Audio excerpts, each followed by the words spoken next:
Le Père Noël n'a pas toujours été ce gros bonhomme rouge et jovial à barbe blanche. Avant que Santa Claus s'introduise dans nos cheminées et que son image se fixe au cours du XIXe siècle, de nombreux personnages religieux ou légendaires distribuaient déjà des présents aux enfants en période hivernale. Des saints chrétiens aux lutins nordiques et aux filles inquiétantes, en passant par le petit Jésus en personne, ces êtres distributeurs de cadeaux variaient d'une région à l'autre, mais tous ont en partie inspiré notre Père Noël avant de s'effacer devant son succès. Certains folkloristes n'hésitent pas non plus à voir de lointains ancêtres du Père Noël dans quelques divinités païennes qui récompensaient les bienfaiteurs au solstice d'hiver. Parmi elles, le dieu celte Gargan, avec sa hotte, fait un beau candidat, tout comme Odin, divinité scandinave, parcourant les cieux sur son cheval à 8 pattes. Les origines du Père Noël remontent donc à plusieurs siècles, mais la diversité de ses ancêtres rend difficile une généalogie précise. De toutes ces figures donatrices à travers l'histoire et les pays, en voici quelques-unes parmi celles qui influencèrent le plus le personnage et la légende du Père Noël. En Allemagne, avant que les enfants ne reçoivent leurs cadeaux de la part du Père Noël, cette fonction était dévolue à Frau Holl au nord et à Bertha au sud, deux filles vivant recluses dans une montagne et parcourant les foyers en hiver. En Suède, c'est un lutin à barbe blanche, le Jultomte, qui distribuait les cadeaux. En Suisse et en Savoie, le père Chaland visita les enfants jusqu'au XXe siècle, tandis que la Befana s'occupait de l'Italie et la tante Harriet de la Franche-Comté.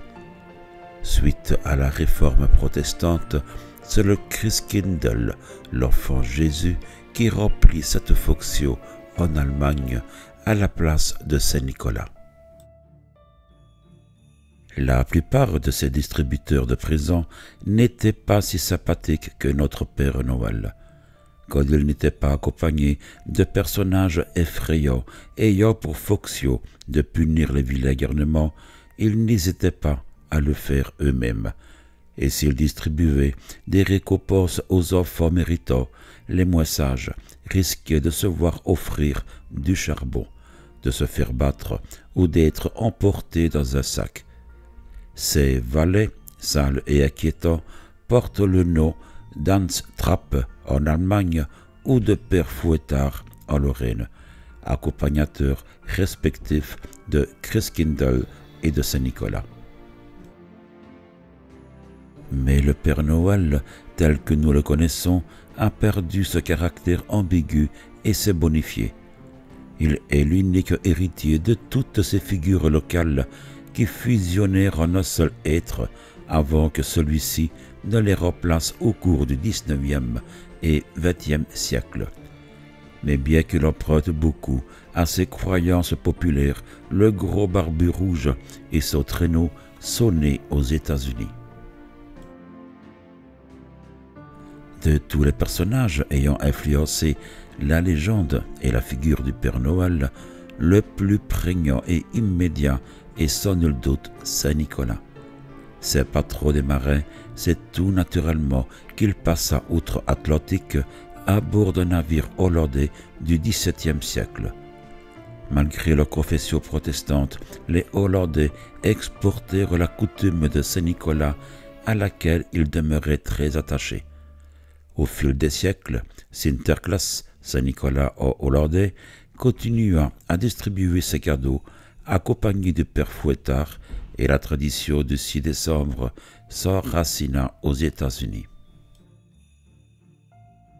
En 1822, un théologien new-yorkais, du nom de Clément Clark Moore, s'inspira de la légende de Sinterklaas et d'autres légendes pour composer un poème intitulé A Visit from Saint-Nicolas, paru dans le journal local The Sentinel le 23 décembre.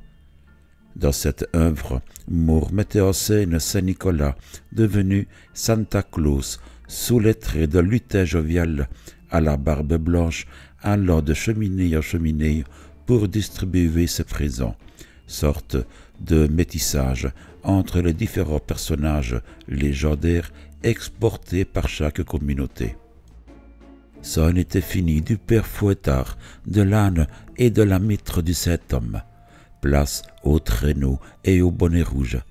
L'image laïcisée et définitive du Père Noël se dessine. Le poème connut un tel succès, chacun y reconnaissant un personnage familier mais plus amical, qu'il fut maintes fois édité et illustré au cours des décennies qui suivirent.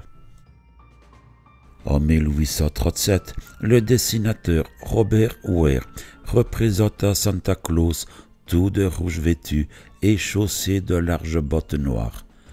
En 1863, Thomas Nast, illustrateur d'un journal new-yorkais, accompagna le poème d'un dessin le représentant sous une forme plus humaine. Et, en 1885, il établit son atelier au pôle Nord. Jusqu'en 1886, Nast fut chargé d'illustrer chaque article relatif aux festivités de fin d'année, construisant petit à petit le personnage dodu au manteau rouge et blanc que nous connaissons. Les principaux attributs de notre Père Noël se fixèrent ainsi au cours du XIXe siècle au gré de l'imagination des écrivains et illustrateurs qui lui enlevèrent tout caractère religieux et participèrent à la construction d'un mythe.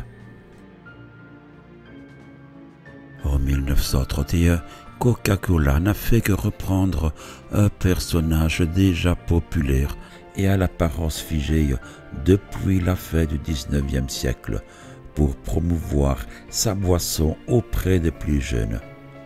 La célèbre marque diffusa ainsi l'image de Santa Claus.